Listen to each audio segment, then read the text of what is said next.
Hello and welcome back to the game on. IPL शुरू हो चुका है, पहला मैच कंप्लीट हो चुका है, लेकिन फिर कहानी वही है कि चेपॉक में नहीं हारेगा चेन्नई, खास तौर पर आरसीबी के खिलाफ। आरसीबी के फैंस, आरसीबी की टीम एक बार फिर से चुनौती देने उतरे थे चेन्नई को, चेन्नई के मैदान पर, और सोचा था भैया इस बार तो जीत का स्वाद चख लेंगे, क्योंकि आखिरी साल था 2008 जहां पर चेन्नई को चेन्नई में हराया था आरसीबी ने।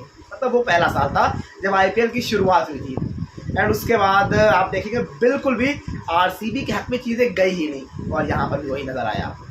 जरूर आरसीबी आई बल्लेबाजी करने पहले, और उसके बाद क्या था, बल्लेबाजी करने जरूर आई।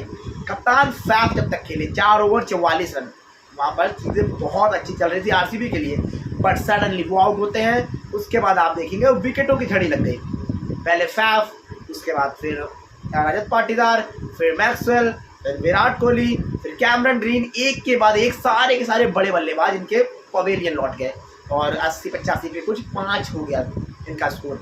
अब वहाँ से लगा कहानी खत्म है, लेकिन फिर सडनली अनुज रावत, इन्होंने 2 से 3 सालों से अपने पास रखा हुआ है।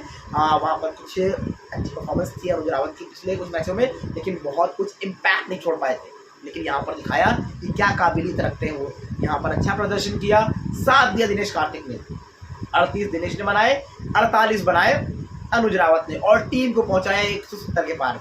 लगा कि शायद यहाँ से कुछ चीज़ें बन सकती हैं आरसीबी के लिए, क्या आरसीबी मैच बना सकती है, क्या अर्ली ब्रेक थ्रू दिला सकते हैं मोहम्मद सिराज या फिर कोई और बॉलर। लेकिन पूरी तरीके से कहानी डिफरेंट नज़र आई। जब शुरुआत हुई तो रचिन रविंद्र पूरी तरीके से हावी नज़र आए, वो भी इस चेपॉक की पिच पर। लग ही नहीं रहा था ये वही चेपॉक की स्लो पिच है जो लो स्कोरिंग पिच होती है, लेकिन वहाँ पर ज़बरदस्त बल्लेबाजी की। ऋतुराज गायकवाड़ थोड़ा सा फंसे फंसे नज़र आए, 15 रन बनाकर आउट हो गए। लेकिन आप चेन्नई की बैटिंग में देखेंगे 15, 20, 35, 30 इस तरह से हर बल्लेबाज ने स्कोर किया। किसी ने 50 नहीं लगाई, लेकिन सबकी कॉन्ट्रीब्यूशन रही, और टीम ने वो हडल क्रॉस किया और बड़ी आसानी से 8 गेंद शेष रहती है मैच जीत लिया।